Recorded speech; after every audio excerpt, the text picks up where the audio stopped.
A solo hiker, disillusioned with the mundane routine of his everyday life, decides to venture into the infamous Hollowbrook Forest, a place whispered about in local legends. Known for its strange disappearances and eerie reputation, the forest has long been a place of fascination and fear. Despite the warnings of nearby villagers, the hiker feels a strange pull to explore its depths. Armed with little more than a backpack and a map he barely understands, he enters the dense, shadowy woods. The air grows thicker as he moves deeper, and the familiar sounds of civilization fade into an unsettling silence. The trees loom overhead like ancient sentinels, casting long, twisting shadows. The hiker is undeterred. His thirst for adventure outweighs the creeping sense of dread that clings to the air. But as the sun begins to dip, he realizes that perhaps not all adventures are meant to be taken. The weather begins to change swiftly, without warning. A thick fog rolls in from the east, blanketing the forest in a dense, suffocating mist. The hiker glances up, confused by the sudden drop in temperature. The once clear path beneath his feet seems to vanish as the fog thickens, and his surroundings blur into a swirling, ethereal haze. The wind picks up, howling through the trees, carrying a strange, haunting sound that seems to come from all directions. He checks his map, but the landmarks no longer make sense, and the trail markers are nowhere to be found. Panic begins to rise in his chest as he realizes he's no longer sure where he is. The trees, once familiar, now appear as twisted, gnarled figures in the mist, their shapes shifting in and out of focus.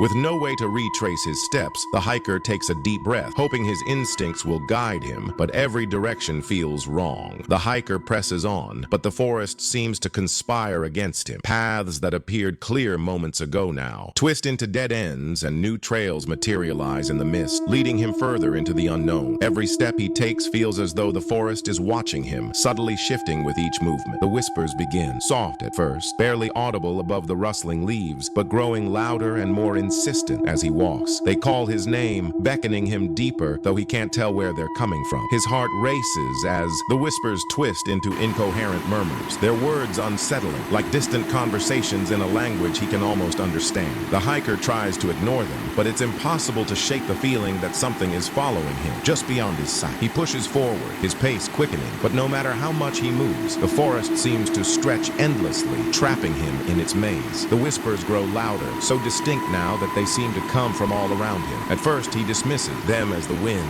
but the way they echo his name sends a shiver down his spine. Nathan, Nathan. The voice is familiar yet distant, like an old friend calling from beyond a veil, but it carries an edge of something darker. The trees sway, their branches creaking in rhythm with the whispers, as if they're trying to speak to him, urging him to listen. He turns, searching for the source, but the dense fog has swallowed everything in sight, and there's no sign of anyone else. The voice calls again, softer now, pleading, "Please, help me." It sounds like a child, or maybe a woman, desperate, terrified. Each step he takes to follow the voice only deepens the mystery, the whispers multiplying, overlapping, until it feels as though the forest itself is speaking, warning him of something he isn't yet ready to understand. As Nathan stumbles deeper into the forest, he comes across his first sign of human life, a small, abandoned campsite hidden beneath the dense canopy. The sight of it sends a jolt of unease through him. A fire pit, cold and dark, sits in the center, surrounded by upturned chairs and a half-collapsed tent. The scattered belongings, an open backpack, a flashlight still blinking weakly, and a half-eaten can of beans are untouched, as though the campers had left in a hurry. The air around the site feels charged, heavy with something unsaid. He kneels by the backpack, instinctively reaching for it, but a sudden rustling in the bushes nearby makes him freeze. His heart pounds as he scans the trees, but there's nothing there. He hurries away, his gut twisting with a sense of dread. The unsettling thought gnaws at him. Whoever was here didn't leave by choice, and they never came back. As night falls, an unnatural silence envelops the forest, broken only by the hiker's labored breath. The whispers have died down, but an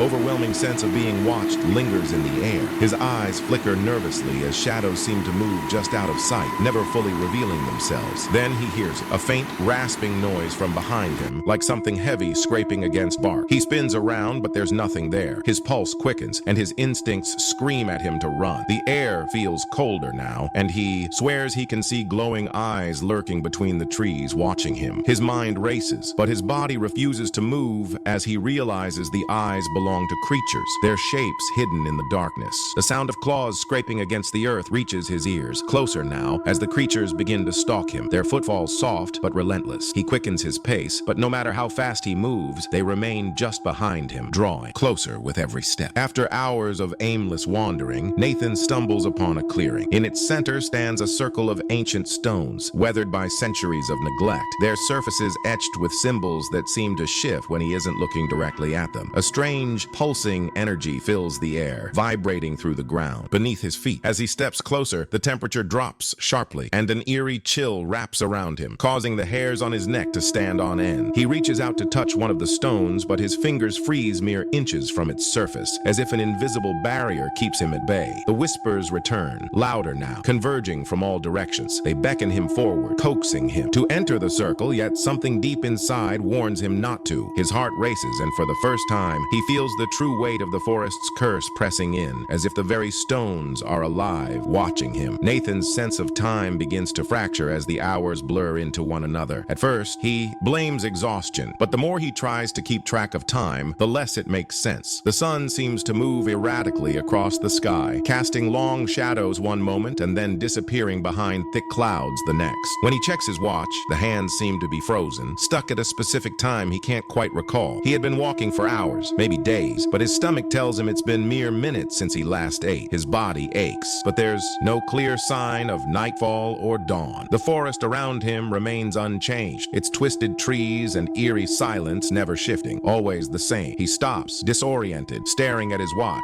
only to find that the numbers flicker, blinking erratically. The forest is playing with him, warping time itself to trap him within its cursed boundary. The weight of the forest's power becomes undeniable as Nathan's mind starts to unravel. He feels it in the air, thick with a sense of oppression, like the trees themselves are suffocating him. The whispers have become more urgent now, almost desperate. He begins to connect the dots. Everything he's seen, every feeling of being watched, every twisted path he's taken, it's all part of the same unexplainable force. He realizes that no matter how far he walks, no matter what direction he chooses, he always ends up back in the same place, trapped in an endless loop. The forest is alive, not just in its whispers, but in its very essence. It feeds on fear, twisting time and space to ensnare its victims. Every lost hiker, every abandoned campsite, every forgotten soul, it's all part of the curse. And now, Nathan knows he is just another piece of it, bound forever to the forest's dark heart. With the weight of the curse pressing down on him, Nathan finds the courage to push forward, his heart pounding in his chest. He spots a narrow gap between two towering trees, a potential escape route. He sprints toward it, his breath ragged, desperate for freedom. The trees seem to lean in as if trying to block his path, but he forces his way through, ignoring the thorny branches that tear at his skin. His mind is clouded with fear, but he pushes onward, feeling the forest fight back. The whispers grow louder, almost deafening, as if the trees themselves are screaming in fury. Just as he reaches the clearing, the ground beneath him shifts, pulling him backward, trying to drag him back into the heart of the cursed forest. He struggles, but something catches his attention, a distant, pleading voice. "Help me!" someone cries from deep within the woods, and in that moment, Nathan realizes the curse has no end. Even in escape, the forest claims another soul. If you enjoyed this chilling journey through the cursed forest, don't forget to hit that like button and subscribe for more spine-tingling stories. Share your thoughts in the comments below. What do you think is the true secret behind the curse? And remember, if you want to see more eerie tales unfold, turn on the notification bell so you never miss a new video. Thanks for watching and stay tuned. The forest might be closer than you think.